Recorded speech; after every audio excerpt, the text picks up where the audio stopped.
Assalamualaikum warahmatullahi wabarakatuh. Waalaikumsalam warahmatullahi wabarakatuh. Selamat pagi semuanya. Pagi. Puji syukur atas kehadiran Tuhan Maha Kuasa. Puji syukur marilah kita ucapkan kepada Tuhan yang Maha Kuasa karena atas berkat rahmat-Nya kepada kita semua sehingga kita telah dapat berkumpul di ruangan ini. Yang terhormat kepada Ibu Selidio Paliteza, SPD MPDE selaku dosen pengampu mata kuliah pada pagi hari ini. Dan seterusnya kepada teman-teman yang saya sayangi. Baiklah, pada kesempatan ini saya akan menyampaikan presentasi kelompok kami. Untuk mempersingkat waktu, langsung saja kepada rekan saya Anissa Sabrina untuk menyampaikan materi.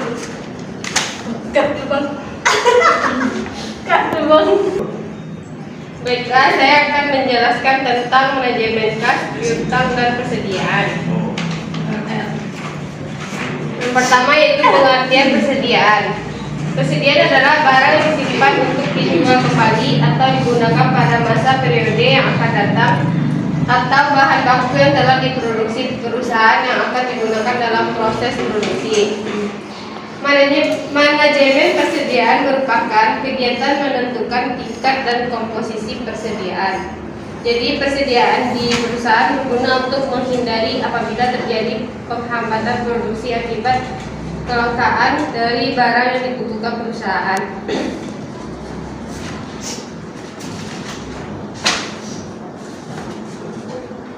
Dalam perusahaan pada umumnya dibedakan pengelolaan dalam 3 jenis persediaan. Yang pertama yaitu persediaan persediaan bahan mentah, kedua persediaan barang dalam proses, yang ketiga persediaan barang jadi. Kedua yaitu manajemen kas.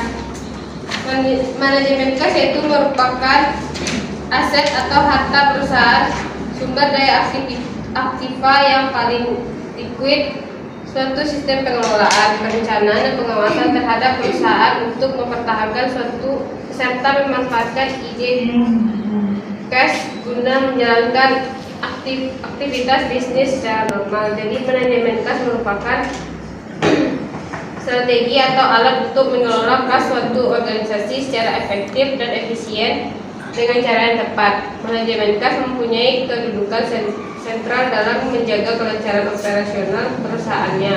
Agar perusahaan dapat berjalan efektif, maka membutuhkan pengelolaan khusus. Ada 3 motif yang melandasi untuk memiliki uang kas. Yang pertama yaitu motif transaksi, yaitu motif ini menggunakan perusahaan dapat menyelenggarakan kegiatan-kegiatannya, melakukan pembelian, penjualan, operasi sehari-hari. Kedua yaitu motif berjaga-jaga. Motif utama menahan kas terutama berkaitan bisa tidaknya arus kas masuk dan keluar diperkirakan dan kemampuan untuk menjamin tambahan kas secara mendadak. Ketiga itu motif spekulasi. Motif ini untuk melakukan spekulasi untuk menangkap kesempatan memperoleh keuntungan yang mungkin timbul. Baiklah, selanjutnya saya berikan kepada moderator.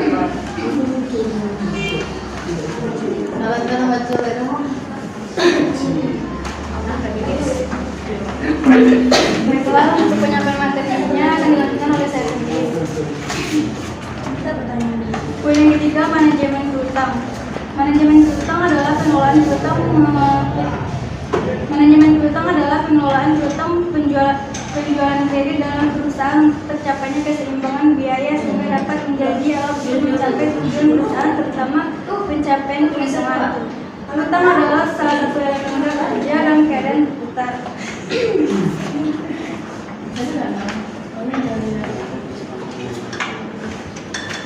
Perputaran piutang atau receivable turnover merupakan periode terikatnya piutang sejak terjadinya piutang tersebut sampai piutang tersebut dapat ditagih dalam bentuk uang kas dan diberikan kembali menjadi persediaan dan dijual secara kredit menjadi piutang kembali. Perputaran piutang bukan faktor-faktor yang mempengaruhi bahasanya investasi dalam piutang. Yang pertama, faktor volume penjualan. Semakin besar volume penjualan kredit, semakin besar investasi yang tertanam dalam piutang. 2. Syarat pembayaran penjualan kredit, misalnya 2/10 net 30. Semakin lama masa kredit, maka semakin lama investasinya. Yang ketiga, kebijaksanaan dalam mengumpulkan piutang. Pengumpulan piutang dapat bersifat aktif menggunakan debt collector. Pengumpulan piutang lebih tepat waktu, tetapi perlu tambahan biaya pengumpulan piutang atau positif, yaitu keyakinan bahwa debitur menepati janji, maka resiko tertunggaknya piutang lebih besar. Yang keempat, kebiasaan tentang pembatasan kredit. Pembatasan kredit dapat berupa kuantitatif atau plafon kredit. Semakin besar plafon kredit, pelanggaran makin besar investasi yang diperlukan. Dan kualitatif, selektif terhadap pelanggar kredit, makin ketat sanksi akan semakin memperkecil investasi dalam piutang. Yang kelima, kebiasaan membayar dari para langganan. Apabila sebagian besar pelanggan membayar pada masa diskon termin 2/10 net 30, maka membutuhkan investasi lebih kecil. Tetapi jika pelanggan membayar pada hari ke-30 atau bahkan menunggak, perlu investasi yang besar. Sekian materi yang dapat kami sampaikan. Untuk sesi selanjutnya kami ingin memberikan kesempatan kepada teman-teman yang ingin bertanya maupun menyampaikan materi dari beliau. Kita mempersilahkan.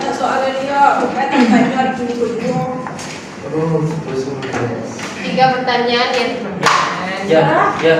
Tiga. Tadi kan tiga. Yang hasil adalah tadi. Yang belum bertanya. Aku. Oke. Aku belum. Oh, semua belum. Belum lah.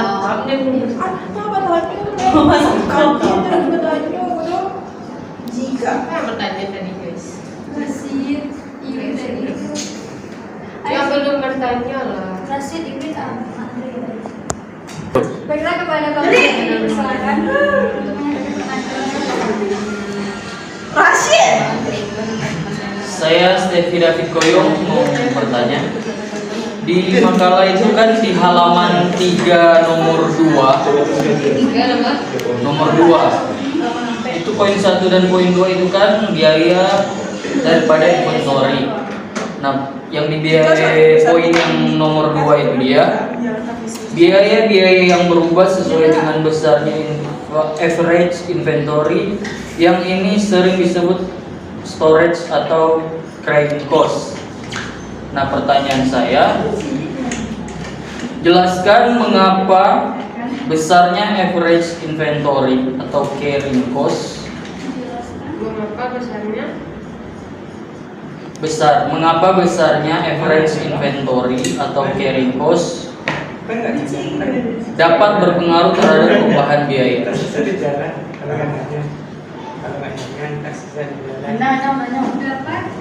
Dapat berpengaruh terhadap perubahan biaya. Sekian dan terima kasih. Dapat berpengaruh. Pertanyaan selanjutnya. Sampaikan biaya lah. Ini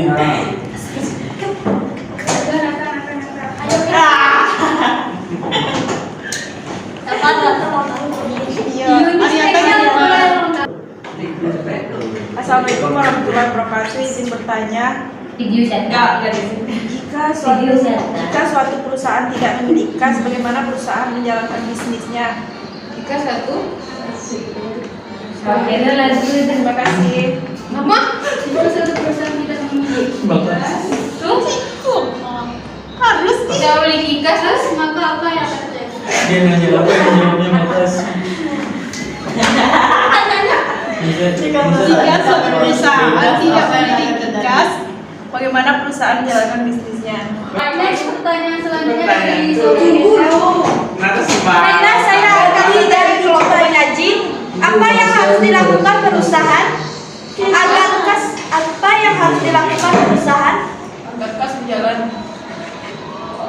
agar kas yang ada sesuai dengan kebutuhannya. Kas yang ada. Sesuai dengan kebutuhannya. Tuh. Dan jika Dan jika kas yang dimiliki berkurang, solusi apa yang dilakukan oleh panitia besar?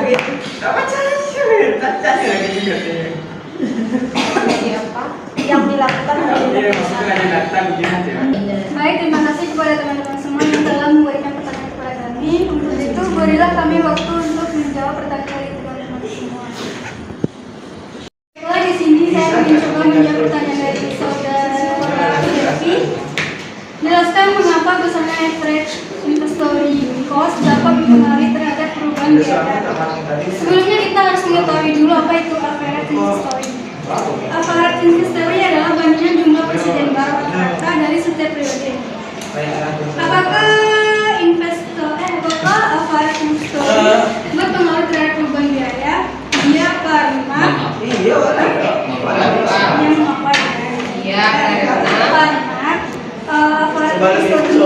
untuk mencari tahu dan memperkirakan berapa banyak persediaan yang bisa dimiliki selama periode waktu tertentu.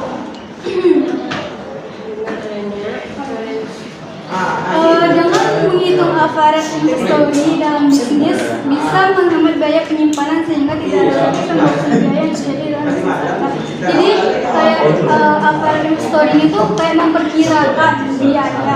Itu kan artinya kayak rata-rata gitu. Jadi kita tuh harus mempunyai rata-rata apakah nanti kalau misalnya belanja perawatan gitu kan di satu per satu terjadi pemborosan mana karena dia pakai itu referensi itu. Jadi sama juga kayak mencari pemborosan. Baiklah. Apakah saudara Seki dapat menjawab? Ya, baiklah jawabannya saya terima. Mungkin dari teman-teman ada yang mau pertanyaan siapa? Ya, Untuk pertanyaan selanjutnya, pertanyaan dari saudari Neta yang akan dijawab rekan saya yang selanjutnya. Baiklah, saya akan menjawab pertanyaan dari Sinata. Pertanyaannya itu, jika suatu perusahaan tidak memiliki kas, bagaimana perusahaan menjalankan bisnis? Di sini sudah dilihatkan. Kalau tidak mempunyai kas dari suatu perusahaan, otomatis perusahaan tersebut tidak dapat menjalankan perusahaannya. Nata. Kalau misalnya sudah ada uang, Terima kasih udah. Bagaimana jawabannya? Terima kasih atas jawabannya. Menerima jawaban tersebut. Tiga. Baiklah, untuk jawaban pertanyaan selanjutnya, saya akan mencoba menjawab pertanyaan dari saudari Neta. Apa yang harus dilakukan perusahaan agar kas yang ada sesuai dengan kebutuhannya dan jika kas yang dimiliki berkurang? Apa yang harus dilakukan oleh manajemen? Solusi yang dapat dilakukan jika kas yang dimiliki berkurang, sedangkan bisa apa yang Harus dilakukan manajemen perusahaan. Yang Adapun pertama, beberapa cara yang bisa dilakukan. Yang pertama, memberikan tingkat prioritas pada pengeluaran. Pada dasarnya setiap pengeluaran memiliki tingkat prioritas yang harus diperhitungkan secara benar. Adapun pengeluaran yang memiliki dampak besar terhadap kemajuan bisnis dan ada juga pengeluaran yang tidak terlalu berpengaruh dalam bisnis. Untuk itu, sebelum membuat keputusan untuk mengeluarkan kas, cobalah amati terlebih dahulu apakah itu termasuk yang penting dan dapat mengembangkan bisnis. Itu yang paling pertama. Yang kedua, ketahui biaya produksi dan total pengeluaran untuk menjaga kas flow bisnis. Dengan mengetahui secara rinci total pengeluaran selama masa produksi bisa menghindarkan Anda dari salah menentukan harga. Dengan harga jual yang tepat ditambah dengan profit bisnis, maka cash flow bisnis akan tetap sehat. Poin yang ketiga, menerapkan strategi produk bundling. Produk bundling atau penggabungan produk adalah salah satu strategi penjualan yang menarik konsumen. Dengan hanya membeli satu produk, konsumen akan mendapatkan gabungan dari beberapa produk. Contohnya pada rumah makan biasa tersedia menu paket. Poin selanjutnya, memberikan penawaran harga lebih tinggi. Biasanya profit yang tidak dapat ditentukan dari harga jual satu produk. Dengan harga yang tinggi, Anda akan mendapatkan keuntungan yang lebih tinggi. Poin selanjutnya mendorong pembelian ulang. Semakin banyak produk yang terjual, berarti semakin banyak pula profit yang didapatkan. Dengan mendorong pembelian secara berulang, maka semakin banyak produk yang bisa dijual. Poin selanjutnya menunda penambahan inventaris. Inventaris dalam bisnis memang penting dalam bisnis, tetapi untuk menambah inventaris dalam bisnis perlu mengeluarkan uang dari arus kas yang jumlahnya tidak sedikit, sehingga berpengaruh kepada bisnis. Poin selanjutnya menjaga cash flow dengan sekian jawaban yang bisa saya berikan. Itu kan jawab pertanyaan dari apa yang harus dilakukan perusahaan agar sesuai dengan kebutuhannya. Bagaimana kalau perusahaan tersebut memiliki kekurangan gitu? Kekurangan apa ya? Kekurangan karyawan. Kekurangan kas. Kekurangan gas. Kekurangan biaya. kan yang tadi disampaikan si Kenza.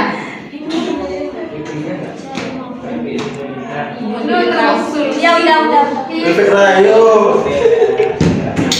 Bagaimana dengan Endang? Ya udah saya ngerti. Terima kasih. Baiklah, sekian presentasi dari kami. Terima kasih kepada teman-teman yang telah berpartisipasi pada kesempatan ini. Baiklah, sekian presentasi dari kami. Saya tutup dengan wassalamualaikum warahmatullahi wabarakatuh. Waalaikumsalam warahmatullahi wabarakatuh. Kayaknya tuh. Jawab.